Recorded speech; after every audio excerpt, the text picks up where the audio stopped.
In this lecture, we want to look at inductance.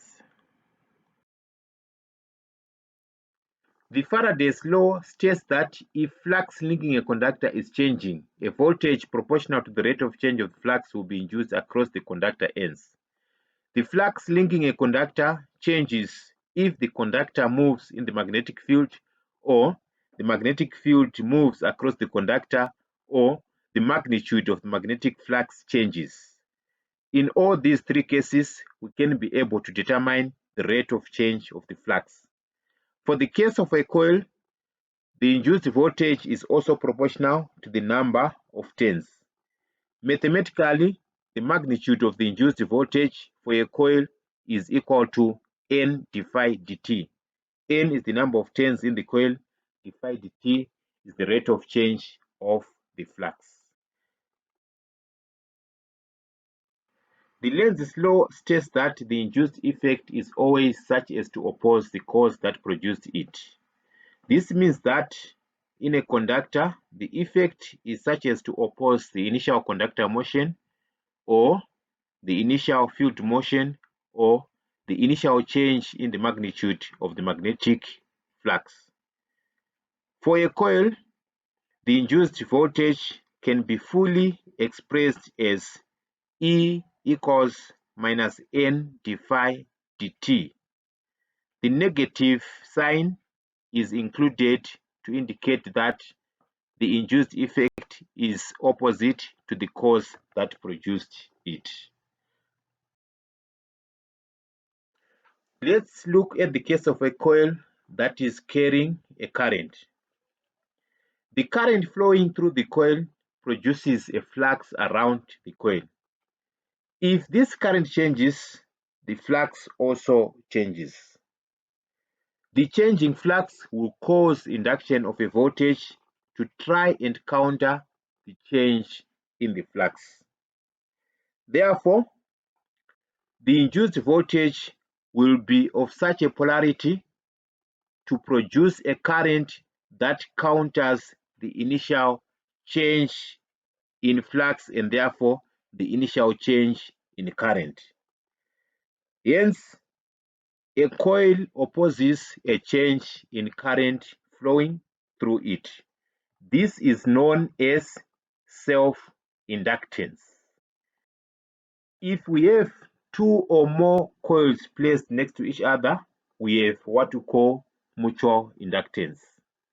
A change in current in one of the coils is going to cause induction of voltages in the other coils. The induced voltages will be such as to produce currents that produce flux to oppose the change in current in the first coil. So we define inductance as a measure of the ability of a coil to oppose a change in current through it. The symbol is L and the SI unit is the Henry, symbol H. And shown are the circuit symbols that are used with inductance. On the left is the symbol for the inductance when the coil is a cord. In the middle is the symbol for inductance when the coil has a ferromagnetic core. On the right is the symbol for a variable inductance when the coil has a ferromagnetic core. We can calculate the inductance of a coil from the physical construction of the coil. The formula is L equals N squared mu A over L. N is the number of turns in the coil, L is the length of the coil, A is the cross-sectional area of the coil, mu is the permeability of the material used as the core.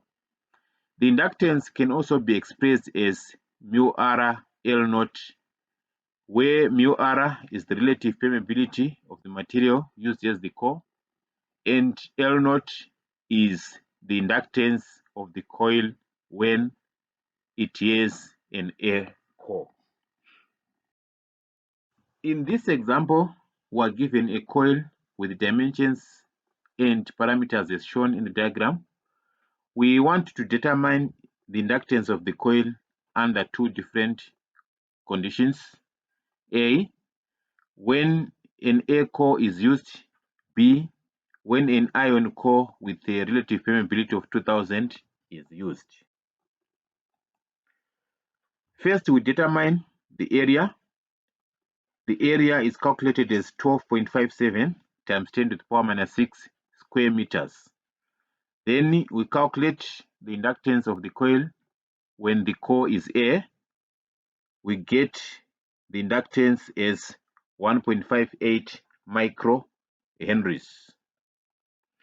Then we go on to calculate the inductance when we have an ion core. The inductance is equal to mu r L naught, where L naught is the inductance when the core is A. So the inductance is calculated as 3.16 millihenries. A device specifically designed to offer inductance is called an inductor.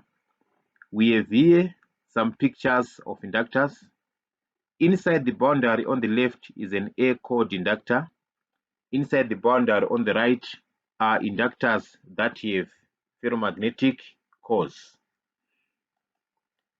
And this one is a variable inductor. These ones are inductors that have been placed inside some protective casings. Inductances may be connected in series or in parallel. For inductances in series, the overall inductance is equal to the sum of the individual inductances. For inductances in parallel, the inverse of the overall inductance is equal to the sum of the inverses of the individual inductances. If inductances are connected into series parallel networks, the overall inductance can be determined by reducing the circuit in stages. We tie together series and parallel portions of the network in a manner similar to the way that we used to calculate overall resistance in resistive networks. Whenever current is flowing through an inductance, there is an associated energy stored in the inductance. The amount of the energy is equal to half LIm squared. L is the inductance, Im is the current that is flowing through the inductance. Let us look at the relationship between voltage across and current through an inductance. Inductance is defined as the change of flux linking a coil per unit change in current. Mathematically, inductance is expressed as L equals N d phi di. Now we know that the induced voltage VL equals N d phi dt. Let's multiply both the numerator and the denominator by di so that we obtain VL equals N d phi di by di dt. We substitute for N d phi di using L from the definition of inductance so that we get VL equals L di dt. So therefore, the relationship between inductor voltage and inductor current is VL equals L di dt. In this example, we are given the waveform for current flowing through a 4 millihenry coil. We want to determine the voltage waveform. For the period from 0 to 2 milliseconds, the current is constant at 0 amps. So the rate of change of current is 0. Therefore, the voltage is 0 volts. For the period from 2 milliseconds to 4 milliseconds, the current increases from 0 to 10 milliamps and it increases at a constant rate. The rate of change of current is 5. Multiplying the rate of change of current by the inductance of the coil, we get the voltage as 20 millivolts. From 4 milliseconds to 9 milliseconds, the current falls at a constant rate from 10 milliamps to 0 milliamps. The rate of change of current is -2. Therefore, the voltage is -8 millivolts. From 9 to 10 milliseconds, the current is constant at 0 amps. The rate of change of current is 0, and therefore the voltage is 0 volts. So our voltage waveform will be as shown on that diagram that has just appeared. We also have transients in circuits that contain inductances. Let's begin by looking at charging transients. Here we have a circuit in which an inductance is connected in series with a resistance and through a switch to a voltage source. If we close the switch, current will begin to flow in the circuit. Now an inductance has a tendency of opposing a change in current. Therefore, the current through it cannot change abruptly to the maximum value. It therefore gradually rises from 0 towards the maximum value.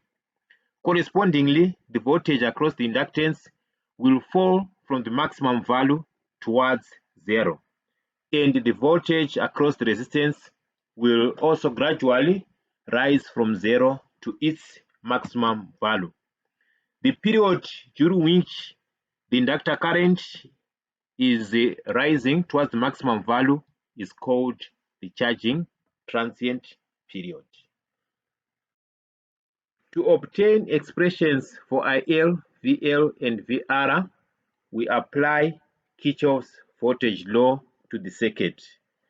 After manipulating the expressions, we find that IL equals E over R, open bracket, 1 minus E to the minus T over L over R, close bracket, which can also be expressed as IM, open bracket, 1 minus E to the minus T over L over R, close bracket. IM is equal to E over R, where E is the voltage rating of the voltage source. The quantity L over R is equal to the time constant of the circuit. Hence, we can express our quantities during the transient period as IL equals IM, open bracket, 1 minus E to the minus T over tau, close bracket. VL equals L dIL dt, which is equal to capital E by E to the minus T over tau.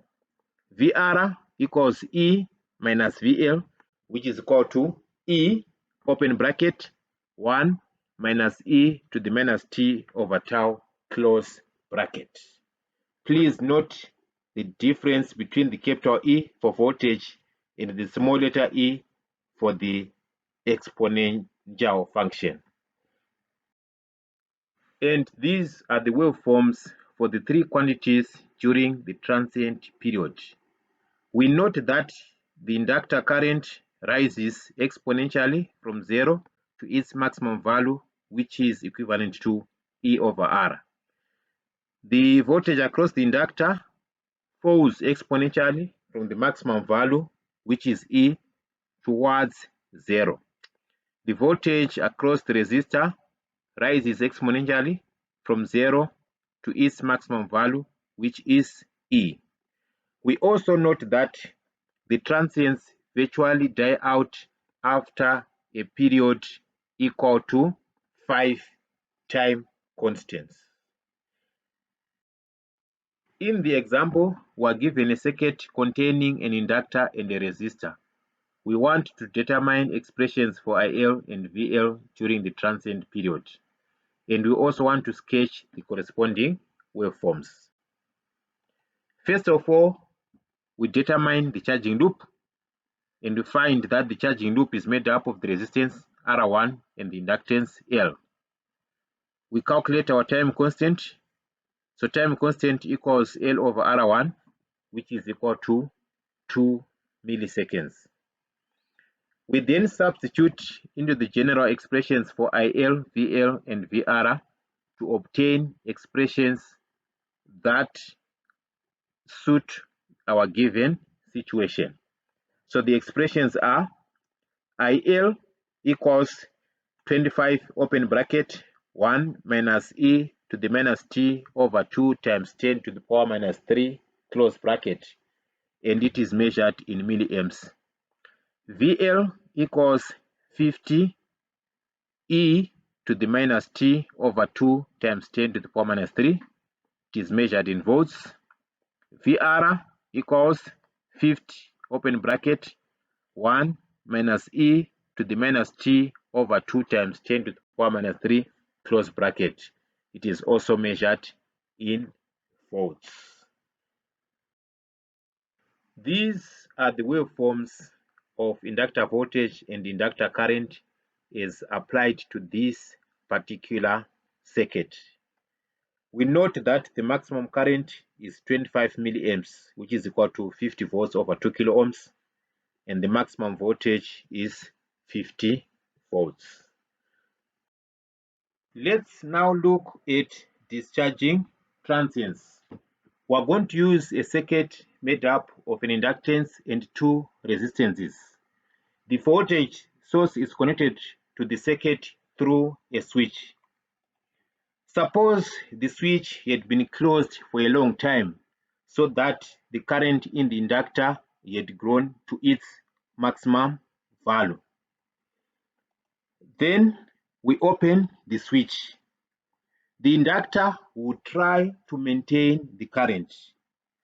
To achieve this, the voltage across the inductor reverses polarity so that the inductor becomes the source of energy for the circuit.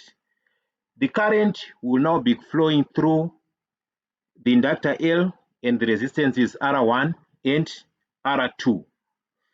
As energy is being depleted from the inductor, the current through the inductor will gradually fall from its maximum value towards zero. Correspondingly, the voltage across the inductor will fall from its maximum value towards zero.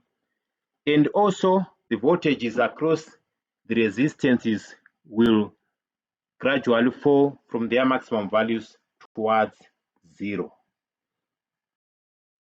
To obtain expressions for IL, VL, VR1 and VR2, we limit ourselves to the discharging loop. The time constant for the discharging loop is equal to L over R1 plus R2. We then apply Kirchhoff's voltage law to the circuit. VL equals VR1 plus VR2, which is equal to IL open bracket R1 plus R2 close bracket. At the start of discharging, the inductor current is at its maximum, which is equal to E over R1. If we substitute for IL in the expression for VL, we get the value of the voltage at the start of discharging. This voltage, we denote it as VI. So VI equals E open bracket 1 plus R2 over R1.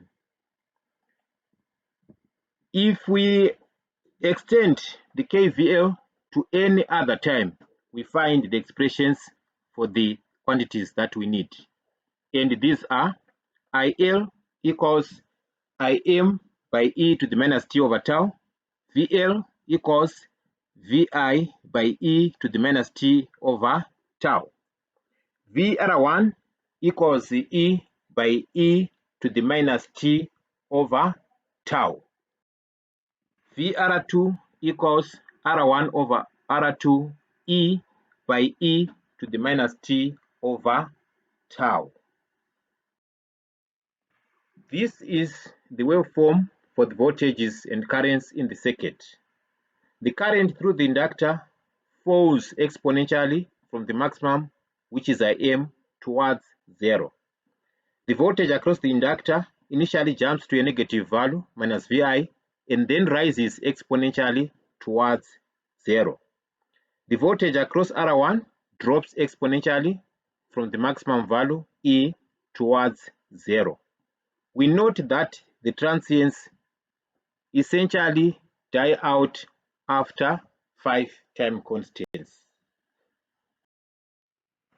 In this example, we are given a circuit that contains an inductance and 2 resistances. We are told that the switch is closed until the storage phase is complete. We want to determine expressions for IL, VL, and VR2 after the switch is opened. We also want to sketch the corresponding waveforms. When the storage phase is complete, the current that is flowing through the inductor is Im equals E over R1, which is 25 milliamps. The time constant for our discharging loop is equal to L over R1 plus R2, which is 0.8 milliseconds. At the time of opening the switch, the voltage across the inductor will jump to the voltage Vi, which is obtained as 125 volts. We now substitute the time constant and Vi into the general expressions. We get the following expressions: IL equals 25 by E to the minus T over 0.8 times 10 to the power minus 3. It is measured in milliamps. VL equals 125 E to the minus T over 0.8 times 10 to the power minus 3. It is measured in volts. VR1 equals 50 E to the minus T over 0.8 times 10 to the power minus 3, measured in volts. VR2 equals minus 75 by E to the minus T over 0.8 times 10 to the power minus 3, measured also in volts. These are the waveforms for the currents and voltages. For inductor voltage, at the start of the charging phase, the voltage jumps to 50 volts. During the charging phase, the voltage drops exponentially from 50 volts to 0 volts. At the start of the discharging phase, the voltage across the inductor jumps to minus 125 volts. During the discharging phase, the voltage rises exponentially from minus 125 volts to 0. For inductor current, during the charging phase, the current rises exponentially from 0 to 25 milliamps. During the discharging phase, the current drops exponentially from 25 milliamps to 0. For the voltage across R1, during the charging phase, the voltage rises exponentially from 0 to 50 volts. During the discharging phase, the voltage drops exponentially from 50 volts to 0. For the voltage across R2, during the charging phase, it is maintained at 50 volts because the resistance is across the voltage source. At the start of the discharging phase, the voltage across R2 jumps to minus 75 volts. During the discharging phase, the voltage rises exponentially from minus 75 volts to 0 volts. An inductor can only store energy if there is a current flow through it. So, an isolated inductor does not have any energy because there won't be any current flow through it. If a circuit containing an inductor is abruptly broken, the current in the inductor is forced to 0 in a very short time. Hence, the energy in the inductor has to be discharged within that very short time. To achieve this, the initial inductor voltage jumps to a very large value. Actually, the shorter the discharge time, the larger the initial inductor voltage.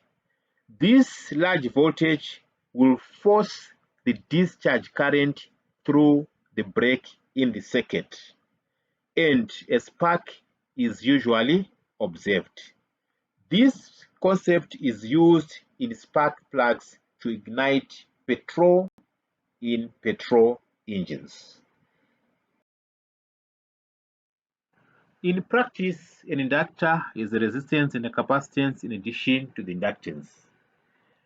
The resistance and the capacitance are typically small values.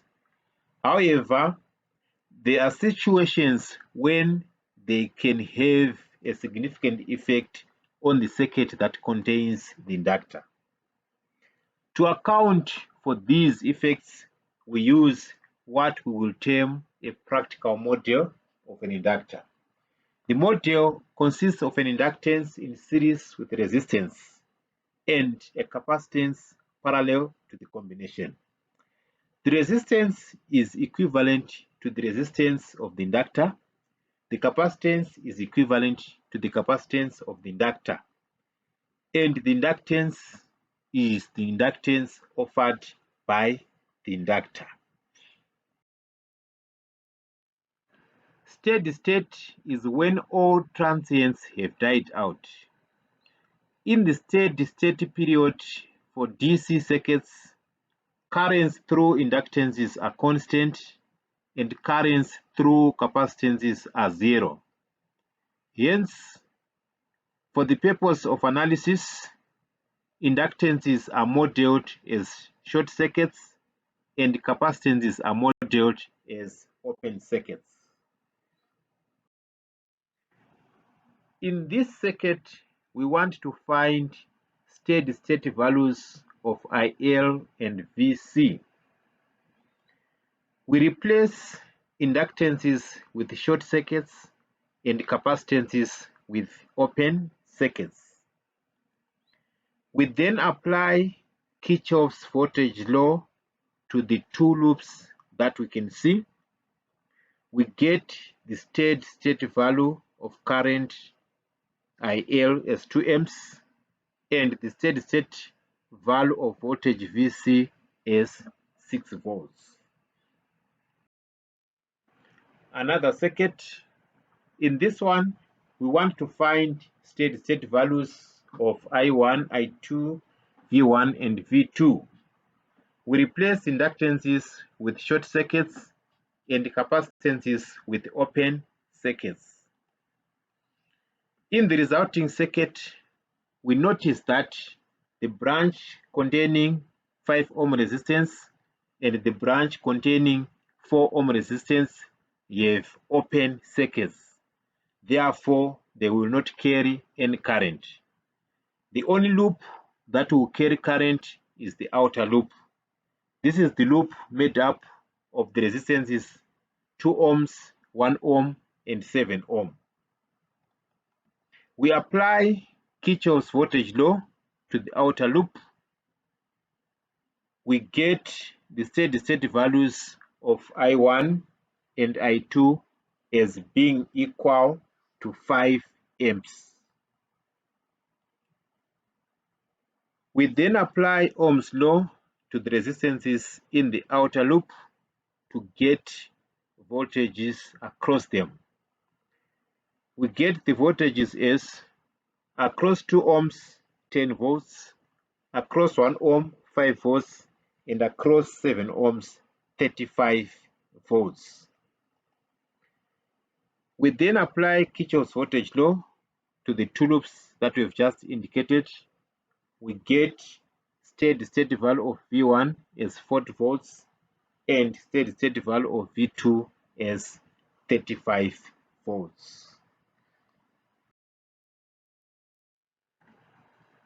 To this end, we have covered voltage sources, current sources, resistance, capacitance, and inductance. These are the basic components that are required for the analysis of electrical circuits. To analyze any other circuit, we model it using these basic components. This means that any circuit that you can think of in the world, it could be an amplifier, an oscillator, a modulator, a demodulator, or any other circuit can be represented using a circuit made up of voltage sources, current sources, resistances, capacitances, and inductances. The electrical quantities in the circuit can then be calculated using the model made up of the basic components.